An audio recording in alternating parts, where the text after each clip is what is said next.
ar Seibanku.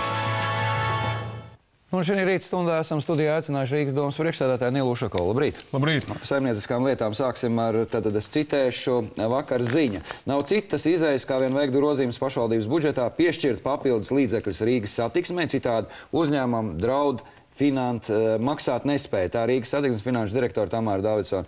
Kas tad tur īsti ir?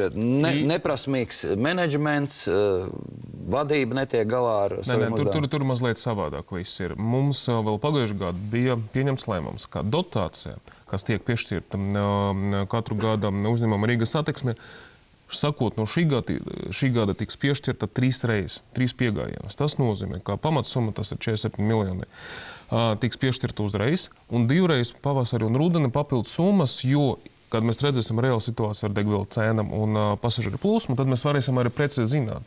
Jo nevar saprognozēt uzreiz uz gadu uz priekšu, piemēram, pagājušā gada oktobrī vai novembrī neviens nezināja. Jūs provizoriski neplānojat arī šo degvielas cenas pieaugumu? Protams, jā, mēs nevaram to saplānot, un līdz ar to konkrēta summa, kas būs nepieciešama pavasari un rudeni, būs arī piešķirta pavasari un rudeni. Un pavasarī mēs to darīsim 10. aprīlī, kad mums ir plānota budžeta grozījuma, un attiecīgi rudeni oktobri. Līdz ar to nav nekāda draudu. Par to mēs visu laiku esam runājuši, mēs esam informējuši visu, ka 3 piegājienos šī nauda tiks piešķirta.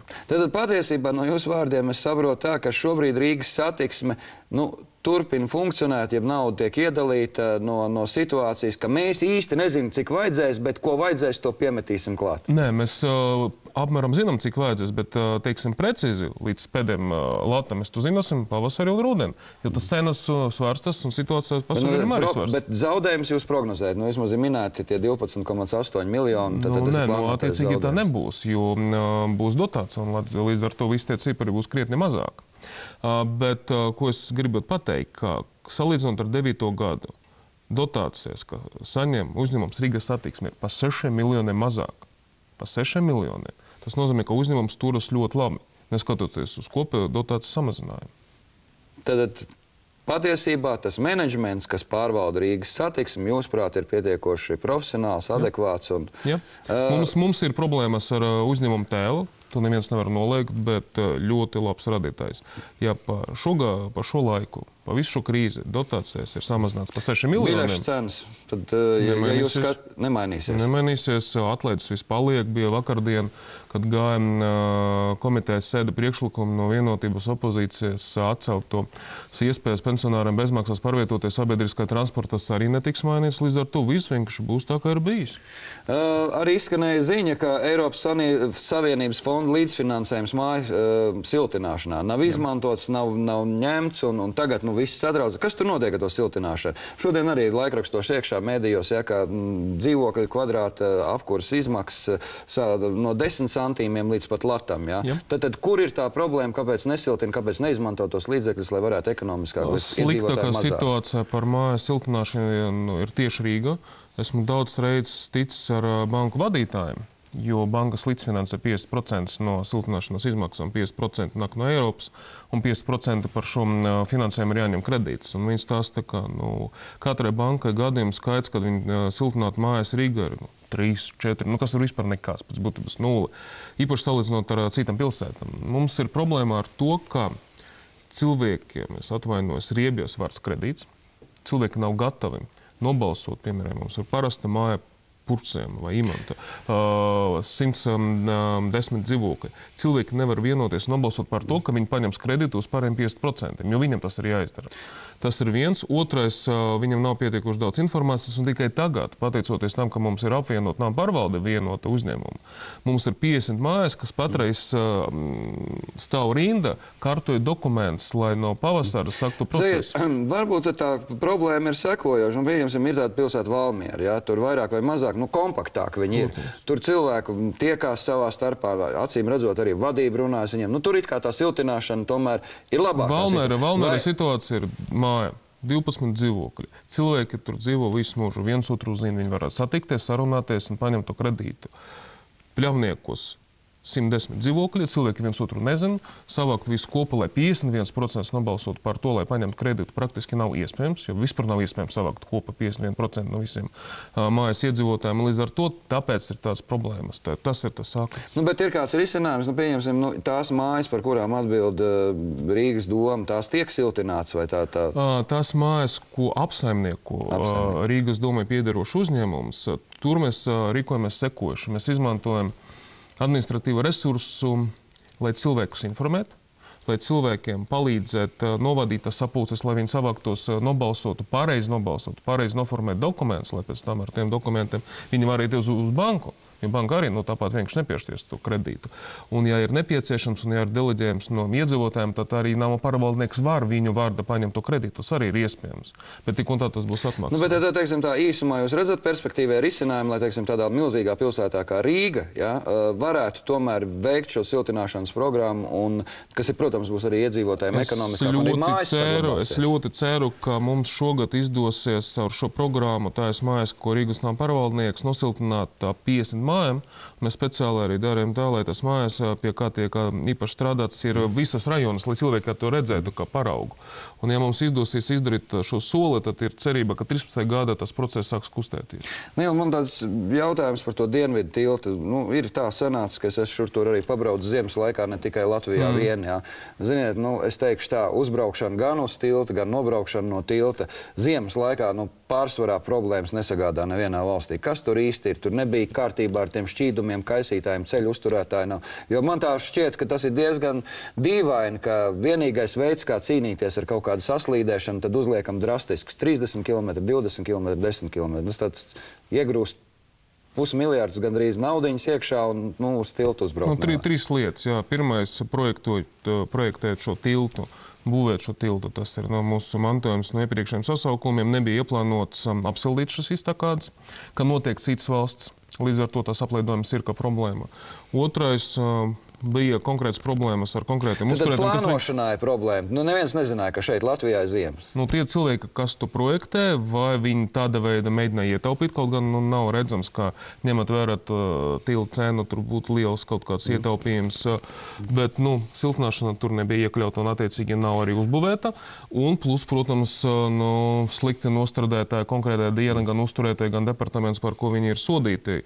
Bet tagad ir notiek darbs pie tā, lai izvēlētas pareizas vielas, lai kaisat sniegumu un attiecīgi ledu, kad ir tāda temperatūra, jo abi bija nepareizi piemērotie visi līdzekļi.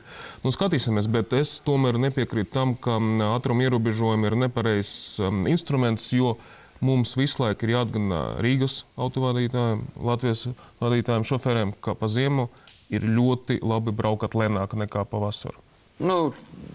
Atbilstoši ceļa segumam, bet ceļa ja tu Rīga uzliksi 30 km, nozīmē, ka vismaz 50 km/h viņi plus mīnus pieturēsies. Nav miltā, nav. Ir. Pie skolām es esmu tagad ievērojis, viss ir kārtībā, brauc uz tiem 30 km. Tāpēc, ka jau kopš 1. septembra stāv tas zīmes, un tas ir labi, ka brauc 30 km. Labi, dodoties tālāk, Mežparka iedzīvotāji sašutuši par to, zaļais rajons, šaurās ieliņas, viss piekrāmēts pilns ar mašīnām. Tieši pats Mežparks tiekot arī nav viss piekrāmēts. Es speciāli aizbraucu paskatīties. Mums ir atļauts pie estrādes novietot mašīnas. Jo mums ir pie estrādes, mums ir ziemas parks. Tur ir ļoti daudz apmeklētāju. Un bija pieņemts lēmums atļaut cilvēkiem par maksu iebraukt tikai no vienas puses no Viestra prospekta, tiecīgi no Mangaļiem. Tas ekonomiski dod lielu kādu pienesumu? Tas nedod ļoti zināmu kaut kādu pienesumu, un ņemot vērā visas izmaksas, praktiski neko nedod, bet tas dod apmeklētiem iespēju atbraukt ar slēpēm, ar bērniem tieši pie vietas, un pēc tam, kad bērns ir izklaidējis, viņu uzreiz ielikt mašīnā un izvest ārā. Ņujorkas centrāla parkā tur ar mašīnām brauc iekšā? Mums nav tā, kā pa Meža parku brauc ar mašīnu. Mangaļa, Viestra prospekts, neliels posms. Vienīgais, kur ir atļauts ar ātruma ierobežojumu 20 km/h piebraukt pie estrādes un turpat izbraukt. Vispārējie ceļi, kas ir desmitiem ceļu Meža parkā, un mašīnas neparvietojas. Un ir viens kalniņš, kas ir bijis, kur bija izmantots, lai bērni varētu izklaidētos, tur patreiz vienkārši ir aizliegt slīdināties. Viss. Tāda neliela ažiotāža gan masu mēdījos, Jūrmalā tagad jaunais vilnis. Tā kā nebūšot, tā kā būšot Rīgā, tā kā pieminēts Domlaukums, un tad atskan maestro teiktais, ka tas ir pilnīgs muļķības. Varbūt kā tā intriga attīstās tālāk. Cik daudz tur ir patiesības, cik daudz vienkārši reklāmas kampaņa, lai visi atkal pievērst uzmanību? Man grūti spriest, teiksim, cik liela mērā tas ir reklāmas kampaņa. Ko es esmu dzirdējis, izskatās pēc tā, ka Jūrmala jaunais vilnis vairs nebūs. Un ir arī, teiksim, tāda vārda labākā nozīme aizdomās, ka tas varētu notikt Rīga, jo Rīga būtu ārkārtīgi ieinteresēta. Bet man ir mazākas nekā Paula kungam, varbūt pat lielākas šaubas par to, ka Domlaukums varbūt piemērot vieta. Ir bijuši jums jau reāls sarunas par to, kurā vietā, kā izskatītos, ko jūs domājat? Es esmu dzirdējis versijas, kur tas varētu notikt. Es diezgan labi zinu Rīgu, lai pateiktu, kur tas vispār var notikt fiziski. Jūs esat šeit, ne pa versijām par to, kas tieši bijis. Jūs esat runājis. Es jums pateikšu sekojuši. Es ļoti šaubos, ka Rīgas doma saskaņos tādu pasakumu Domlauku. Tas nebūs pareizs risinājums. Mums ir vajadzīgs jaunais vilnis Rīga, par to nav nemazāk šaubu. Mums ir jāmeklē cita vieta, kas būs no vienas puses pieņemama organizatoriem, ja viņi gribas tādu piedāvājumu no Rīgas pieņemt, un no otras puses būs pieņemamām rīdziniekiem. Ņemot vērā visu situāciju kopumu, Domlaukums nav tas labākais variants. Noslēdzot, tad jūs pieļaujat, jaunais vilnis varētu būt Rīgā? Ko pieļauju, strādāšu pie tā, lai tas jaunais vilnis būtu Rīgā, bet nevis Domlaukums. Referendums šīs nedēļas nogalas. Agēta Nacionāla apvienība paziņojas, ka veiks aģitāciju pirms referenduma Saskaņas centrs. Es ar vienu cieņu uzturu visus cilvēkus, kas aģita balsot pret, aģita balsot par, vai aģita balsot, piemēram, jaunā tendence ar baltam lapām, un tas ir viņa tiesības. Saskaņas centra valdes lēmums un arī attiecīgi Saeimas frakcijas lēmums bija, ka mēs aicinām cilvēkus iet un piedalīties referendumu un balsot pēc savas pārliecības. Tad jūs ir jāiet un jāpiedalās referendumā? Jā, mums būs cilvēki, kas balsos par, mums būs cilvēki, kas pieņem balsus pret. Es nevaru izslēgt, ka būs cilvēki, kas nobalsos ar baltu lapu vai vienkārši nepiedalīsies referendumu. Mums ir tie viedokļi diezgan tā bagāti pārstāvēta apvienība, bet katram ir pienākums aiziet šoreiz un nobalsot. Sakiet, Šadurskas kunga viedoklis. Saskaņas centrs ir saņēmis rīkojumu pārstāt izlikties par Latvijai lojālu partiju un pievērsties klāji graujošai darbībai. Tas izpauž Saeimas Saskaņas centra frakcijas priekšsēdētāja Jāņa Urbanoviča, Rīgas mēra Nila Ušakova un vairāk citu Saskaņas centra pašvaldību vadītāju darbībā, pārakstoties par krievu valodas referendumu ierosināšanu. Izskatās, ka mūsu Eiropas parlamenta deputātiem ir problēmas ar nodarbinātību un nav ko darīt viņiem. Diemžēl. Tad pie tādām tīkamākām lietām, netik daudz politiskām. Šodien ēndienas, skatos, jums ir, kā Una tu teici, nevis doma, Rīgas domas koris. Labrīt! Kāpēc izvēlējāties pilsētas mēru ēnot? Kāds bija iemesls un vai paši arī domājat par politisku karjeru?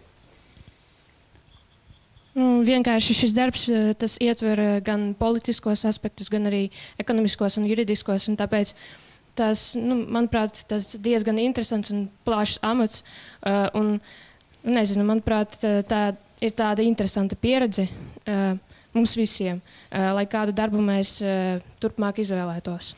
Atbildēja tā, ka pilnīgi, tā kā tāds deputāts no tribīnas, es pilnīgi par... Es nepalīdzēju. Viņa pati. Rīgas mērs, tas ir vairāk ekonomisks, ja politisks amats, jūsuprāt? Manuprāt, vairāk gan ekonomisks.